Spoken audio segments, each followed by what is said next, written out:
Hi,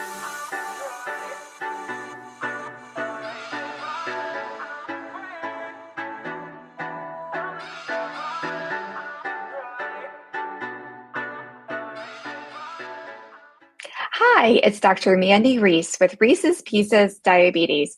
Thank you for joining me to learn more about diabetes management and technology in bite-sized pieces. We're kicking off a new series on insulin.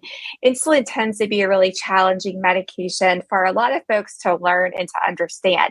So we're going to break it down into bite-sized pieces. And we're going to begin with an introduction to insulin. Let's get started.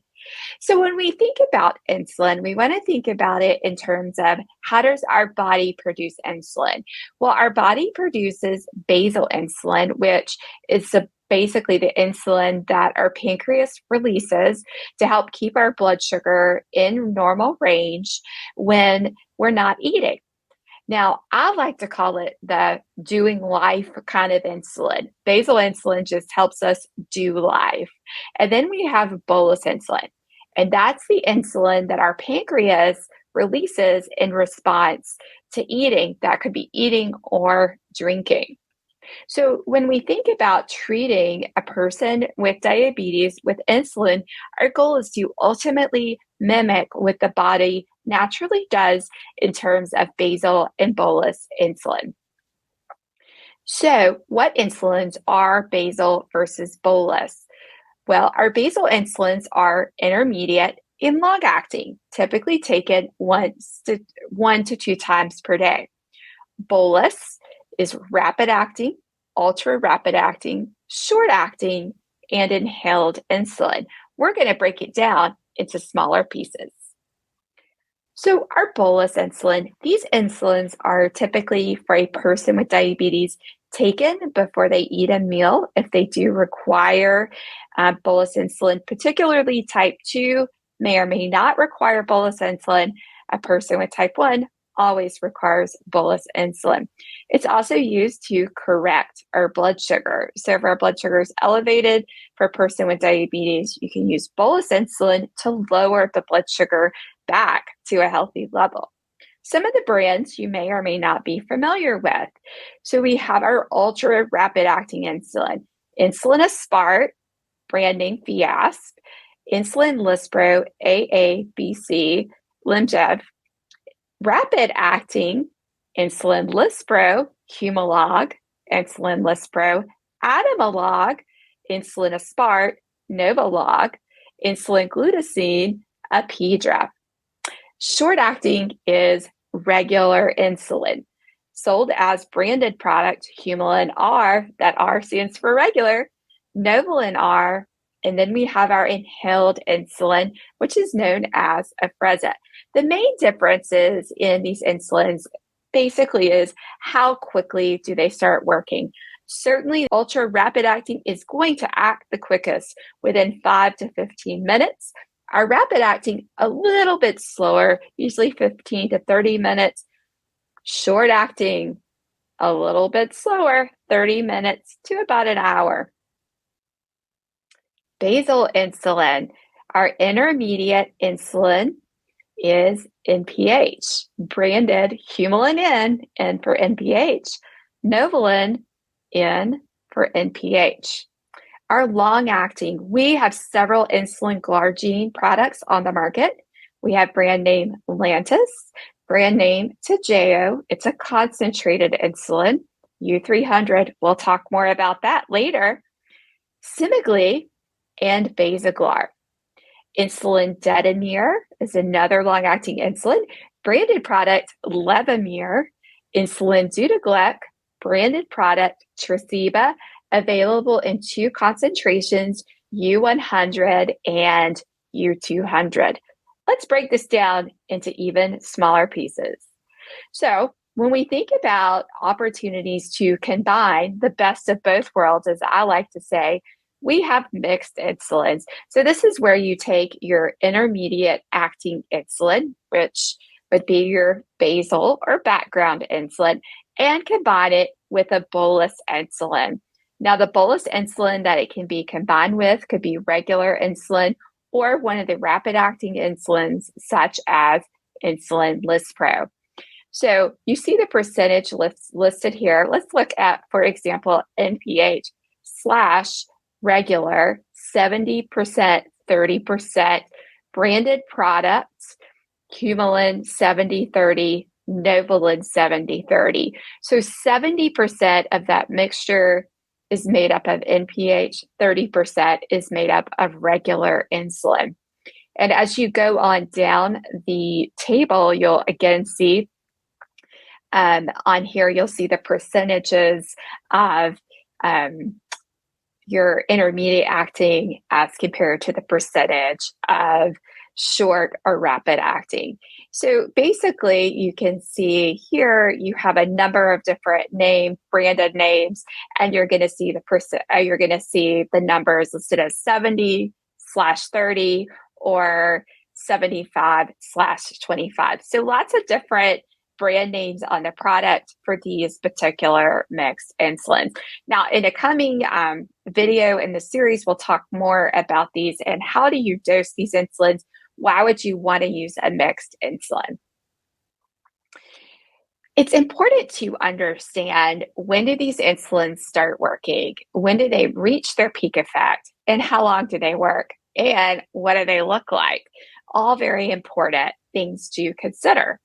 So our ultra rapid acting or rapid acting insulin typically starts working within 5 to 15 minutes. Remember, I said ultra rapid acting insulin is the one that's really going to be closer to the 5-minute mark. The rapid acting insulins are going to be closer to the 15-minute mark. They're going to peak anywhere from 30 to 90 minutes, and they're going to be in the body typically less than 5 hours, usually on average about 4 hours. Now, I want to go ahead and point out, this is an easy thing to remember, and that is, in terms of insulin, they're all clear except for NPH. So your NPH is cloudy. Now, on the last slide, when we talked about some of the mixed insulin, the ones that had NPH in them, they're going to be cloudy. So if you got NPH in there, it's cloudy. Otherwise, it should be a clear insulin.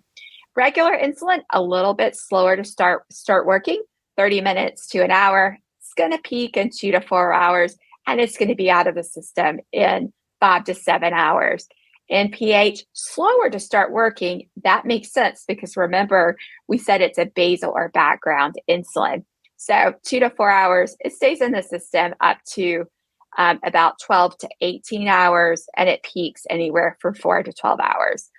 Now, depending on your insulin glargine, whether you're doing the U100 or the U300, the U100 versus U300, just differences in concentration, not a huge deal, but you do see some differences in terms of onset of action and duration. So let's take a first look at the insulin glargine U100. With that, it's going to start working in about an hour and a half. There's really no peak. It's pretty flat type of curve, and it works for anywhere from 12 to 24 hours. Now, what you'll notice with the insulin glargine U300, though, is it takes longer for it to start working. So about 6 hours, there is no peak.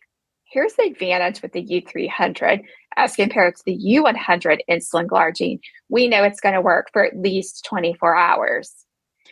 Insulin detamere takes anywhere from 30 minutes to 2 hours to start working. Relatively flat curve. That's a good thing. And anywhere from about 6 to about 24 hours. Now, typically in practice, you may or may not see levemir, which is insulin detamere, written for once or twice daily. Insulin deutaglex, which is your Tresiba, it works in about an hour. It starts working. There's really no curve, and it works for 42 hours. Now, don't let this throw you off the fact that it works for 42 hours. It's still dosed every 24 hours, so once a day. Inhaled insulin starts working in less than 15 minutes, so it's really quick. It peaks in about an hour, and it's out of the system, out of the person's body at 3 to 5 hours. In all honesty, it's usually about 4 hours.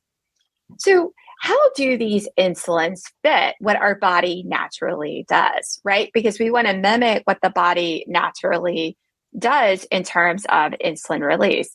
So, what you're going to see here, and I talked about this earlier, looking here is on the red line, you see insulin glargine. So, basically, it's a flat all the way across, pretty consistent in terms of its action.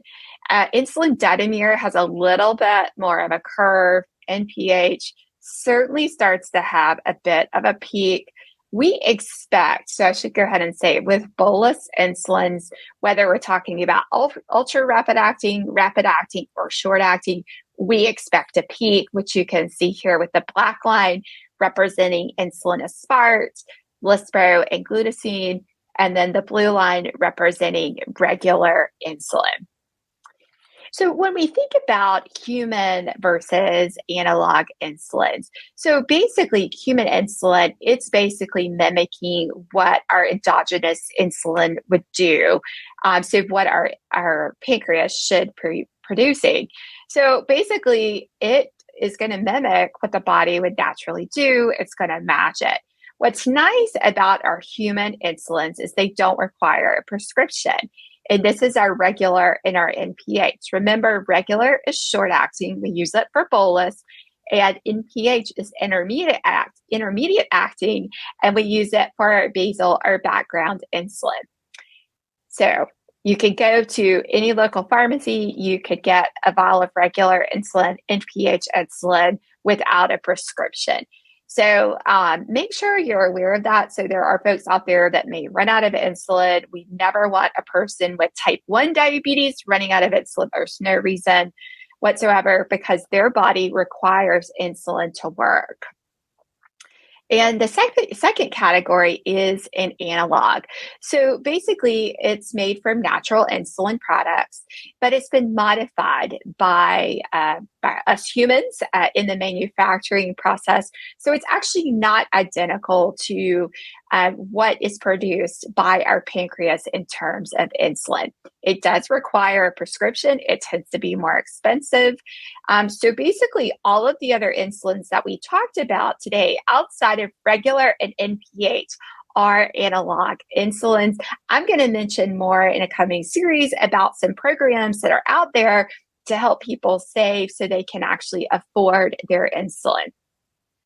Concentrated insulin. And this is the last item I really want to hit on in this particular video, the concentrated insulin. So concentrated insulins, think about this.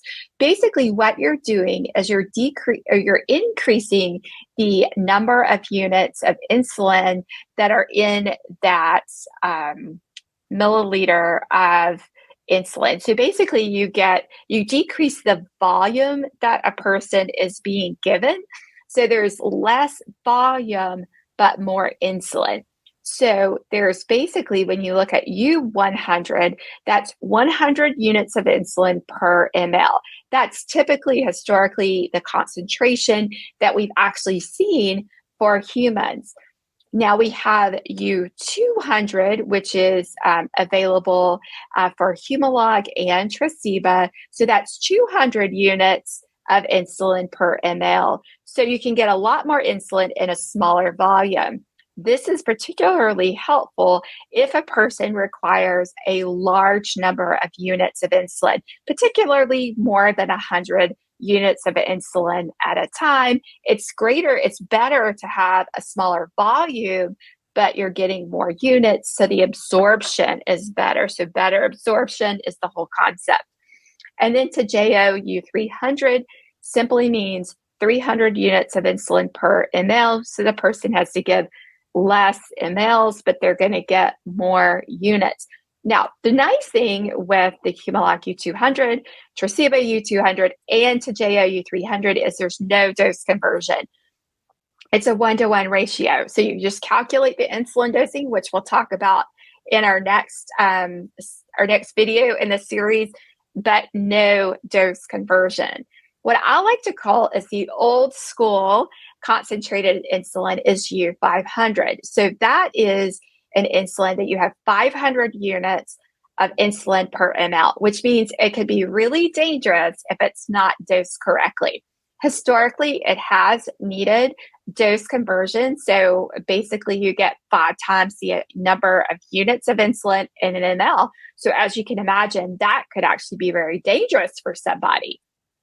So they have actually developed over time. There is now a U500 insulin pen that's available. There's also a U500 insulin syringe, which has actually prevented some dosing errors for folks.